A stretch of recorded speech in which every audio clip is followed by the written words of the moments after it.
കേരള കോൺഗ്രസ് എമ്മിന് മുന്നിൽ വാതിലടയ്ക്കാതെ കോൺഗ്രസ് ഹൈക്കമാൻഡ്. കോൺഗ്രസിനും UDF-നും വഴങ്ങുന്ന തരത്തിൽ മാണി ഗ്രൂപ്പ് വന്നാൽ ആലോചിക്കുമെന്ന നിലപാട്. നിലവിലുള്ള UDF സംവിധാനത്തെ ഉലയ്ക്കാനില്ല. ജോസിന്റെ വിലപേശലിന് നിൽക്കില്ലെന്നും ഹൈക്കമാൻഡ് ചൂണ്ടിക്കാട്ടുന്നു. പി ബസന്ത് വിശദാംശങ്ങളുമായി ചേരുന്നുണ്ട് നമുക്കിപ്പം. Basant, good morning. ഒരു മുന്നണി മാറ്റ സാധ്യതയില്ല എന്ന് തുടക്കത്തിൽ പറഞ്ഞിരുന്നുവെങ്കിലും പിന്നീട് ജോസ് കെ മാണി ഇതുമായി ബന്ധപ്പെട്ട ഒരു വിശദമായ കാര്യങ്ങളൊന്നും മാധ്യമങ്ങൾക്ക് മുന്നിൽ പറഞ്ഞില്ല. പക്ഷേ അല്പം മുൻപ് റോഷി അഗസ്റ്റിൻ അങ്ങനെ മുന്നണി മാറ്റത്തിന്റെ സാധ്യതകൾ ഇല്ല എന്ന് തള്ളിക്കളയുന്നുമുണ്ട്. ഇത് രണ്ടു തട്ടിലാണോ ഇപ്പോഴും കാര്യങ്ങൾ മുന്നോട്ട് പോകുന്നത്? ഈ വിലപേശൽ നടത്തിയോ? ഇതിനോടകം തന്നെ ജോസ് കെ മാണി വിലപേശലിനൊരു ശ്രമമെങ്കിലും നടത്തിയോ?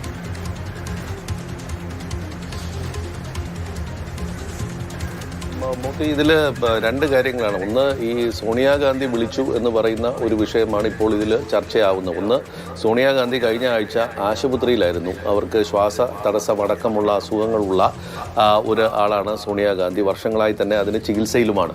സോണിയാഗാന്ധി കഴിഞ്ഞ 2 ദിവസം മുമ്പാണ് ആശുപത്രി വിട്ടത്. ഏതായാലും ആശുപത്രിയിൽ നിന്ന് 10-ാം നമ്പർ ജനപത്തിലേക്ക് മടങ്ങിയാൽ ഉടൻ തന്നെ ഫോണെടുത്ത് ജോസ് കെ മാണിയെ വിളിച്ച് കേരളത്തിലെ UDF-ലേക്ക് വരണമെന്ന് അഭ്യർത്ഥിക്കാൻ വേണ്ടിയുള്ള ഒരു അർജൻസി ഒന്നും ഉള്ള ഒരു മാറ്റർ അല്ല ഇപ്പോഴത്തെ സാഹചര്യത്തിൽ ഈ ഒരു മുന്നണി പ്രവേശം. അതുകൊണ്ട് അതൊരു ഭാഗത്ത് നിൽക്കട്ടെ. പക്ഷേ ജോസ് കെ മാണിയുടെ കാര്യത്തിൽ കോൺഗ്രസിനെ സംബന്ധിച്ചിടത്തോളം ഒരു അടഞ്ഞ വാതിലില്ല.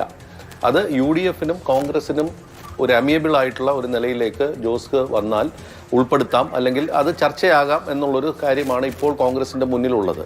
ഇതുമായി ബന്ധപ്പെട്ട് എന്തെങ്കിലും ഒരു വലിയ ചർച്ചകൾ ഒരു ഘട്ടത്തിലും നടന്നിട്ടില്ല എന്നുള്ളൊരു സൂചനയാണ് ഹൈക്കമാൻഡ് വൃത്തങ്ങൾ നൽകുന്നത്. അതായത് ജോസ് വരികയാണെങ്കിൽ, ജോസ് വന്നാൽ അതിന് അനുസരിച്ചിട്ട് ഞങ്ങളുടെ നിലപാടുകൾക്ക് അല്ലെങ്കിൽ UDF-ന്റെ നിലവിലുള്ള സംവിധാനത്തെ ഉലയ്ക്കുന്ന തരത്തിലുള്ള ഒരു ചർച്ചകൾക്കും ഉപാധികൾക്കും നിന്നു കൊടുക്കാൻ കോൺഗ്രസോ UDF-ഓ തയ്യാറല്ല എന്നുള്ളതാണ്. മറ്റ് ബാഹ്യശക്തികളുടെ സമ്മർദ്ദം, അതായത് ഏതെങ്കിലും സഭാ നേതൃത്വത്തിന്റെ ഭാഗത്തു നിന്നുള്ള സമ്മർദ്ദം, അങ്ങനെ ഒരു തരത്തിലുള്ള സമ്മർദ്ദവും ഇപ്പോൾ UDF-ന് മേലോ അല്ലെങ്കിൽ കോൺഗ്രസിന് മേലോ ഇല്ല എന്നുള്ളൊരു സൂചനകളാണ് നൽകുന്നത്.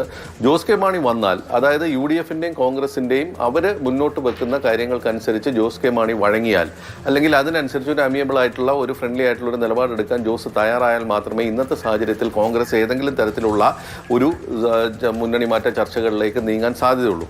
ഇതിൽ കണക്കിലെടുക്കേണ്ട ഒരു കാര്യം, ജോസ് കെ മാണി വന്നാൽ ആ ജോസ് കെ മാണിക്ക് നൽകേണ്ട സീറ്റുകൾ, അല്ലെങ്കിൽ കഴിഞ്ഞ തവണ മത്സരിച്ച സീറ്റുകൾ നൽകേണ്ടത് കൂടുതലും കോൺഗ്രസിന്റെ കയ്യിൽ നിന്നാണ് എന്നുള്ള കാര്യത്തിൽ സംശയമില്ല.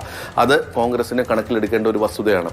കോൺഗ്രസിന്റെ പല നേതാക്കളും മത്സരിച്ച സീറ്റുകളൊക്കെ തന്നെ ജോസ് കെ മാണിക്ക് നൽകേണ്ടി വരുന്ന ഒരു സാഹചര്യം. രണ്ട്, പാലാ പോലുള്ള ഒരു മണ്ഡലം ജോസ് കെ മാണിയെ സംബന്ധിച്ചിടത്തോളം അവരുടെ ഒരു ശക്തി കേന്ദ്രം എന്ന് അവകാശപ്പെടുന്ന ഒരു സ്ഥലം. അത് ഇന്നത്തെ സാഹചര്യത്തിൽ മാണി സി കാപ്പനാണ് അവിടുത്തെ MLA. മാണി സി കാപ്പനെ കൈവിട്ടുകൊണ്ട് ജോസ് കെ മാണിക്ക് ആ മണ്ഡലം കൊടുക്കാൻ കോൺഗ്രസിന് കഴിയുമോ എന്നുള്ളതാണ്. അപ്പോൾ വലിയ ചോദ്യങ്ങൾ, വലിയ വിഷയങ്ങൾ ഇപ്പോഴും കോൺഗ്രസിന് മുന്നിലുണ്ട്. പക്ഷേ അതുകൊണ്ട് തന്നെ ഒരു വാതിലടയ്ക്കാൻ തയ്യാറല്ല. സ്വാഭാവികമായിട്ടും ഒരു രാഷ്ട്രീയ നീക്കം നടക്കുമ്പോൾ അതിനെ മുന്നിൽ വാതിലടച്ച് നിൽക്കുന്ന ഒരു സാഹചര്യം നിലവിലില്ല അവരുടെ സംബന്ധിച്ചിടത്തോളം കോൺഗ്രസിന്. പക്ഷേ ജോസ് കെ മാണി കോൺഗ്രസ് മുന്നോട്ട് വെക്കുന്ന ഉപാധികൾക്കനുസരിച്ചോ അല്ലെങ്കിൽ കോൺഗ്രസും UDF-ഉം പറയുന്ന കാര്യങ്ങൾക്ക് വഴങ്ങാൻ തയ്യാറാകുന്ന ഒരു സാഹചര്യത്തിൽ മാത്രമേ ജോസ് കെ മാണിയുടെ മുന്നണി മാറ്റവുമായി ബന്ധപ്പെട്ട കാര്യങ്ങൾ വരികയുള്ളൂ. പക്ഷേ ഇന്നത്തെ സാഹചര്യത്തിൽ ജോസിന് മുന്നിൽ പൂർണ്ണമായും വാതിലടയ്ക്കാൻ ഹൈക്കമാൻഡ് തയ്യാറല്ല എന്നുള്ളത് തന്നെ നമുക്ക് വിലയിരുത്താം. സ്വാഭാവികമായിട്ടും അതിന് കോൺഗ്രസ് തയ്യാറാകുമില്ല. പക്ഷേ സോണിയാഗാന്ധി സംസാരിച്ചു എന്ന് പറയുന്ന ഒരു വിഷയത്തിൽ അതിനൊരു ഉറപ്പില്ല. കാരണം നമുക്ക് തന്നെ അതിൽ നിന്ന് വായിച്ചെടുക്കാൻ കഴിയുന്ന 2 ദിവസം മുമ്പാണ് സോണിയാഗാന്ധി ആശുപത്രിയിൽ നിന്ന് മടങ്ങിയത്. ഗംഗാറാം ആശുപത്രിയിലായിരുന്നു അവർ, ചികിത്സയിലായിരുന്നു.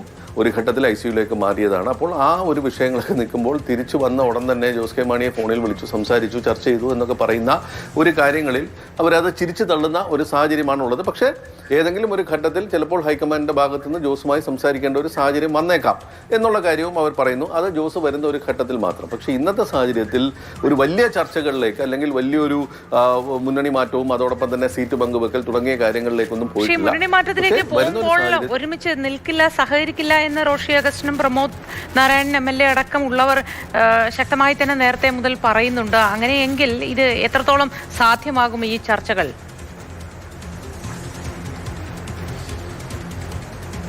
ബലമായി വരുന്ന ഒരു ജോസ് കെ മാണിയാണല്ലോ UDF-ന് നല്ലത്. അപ്പോൾ സ്വാഭാവികമായിട്ടും പടർന്നു വരുമ്പോൾ ജോസ് കെ മാണിയുടെ വിലപേശൽ ശക്തിയും അവിടെ കുറയുന്നു എന്നുള്ളത് കോൺഗ്രസ് കണക്ക് കൂട്ടും. സ്വാഭാവികമായിട്ടും ജോ റോഷി അഗസ്റ്റിനും അതോടൊപ്പം തന്നെ പ്രമോദ് നാരായണനെ പോലുള്ളവരൊക്കെ അപ്പുറത്ത് നിൽക്കുന്ന ഒരു സാഹചര്യത്തിൽ ജോസ് കെ മാണി വന്ന് വലിയൊരു ശക്തിയാണ് എന്നുള്ള തരത്തിലൊരു വിലപേശലിന് നിൽക്കുമ്പോൾ കോൺഗ്രസിന് പറയാവുന്ന ഒരു സാഹചര്യമാണ്. അപ്പോൾ ദുർബലമായിട്ടാണ് ജോസ് കെ മാണി അങ്ങനെയാണെങ്കിൽ വരുന്നത്, അല്ലെങ്കിൽ കേരള കോൺഗ്രസ് മാണി ഗ്രൂപ്പ് പിളർന്നാണ് വരുന്നത്. അപ്പോൾ സ്വാഭാവികമായിട്ടും കോൺഗ്രസ് മുന്നോട്ട് വെക്കുന്ന കാര്യങ്ങൾക്ക് കുറച്ചുകൂടെയൊക്കെ വഴങ്ങേണ്ട ഒരു സാഹചര്യം വരുന്നു എന്നുള്ളത് മാത്രമേ ഉള്ളൂ.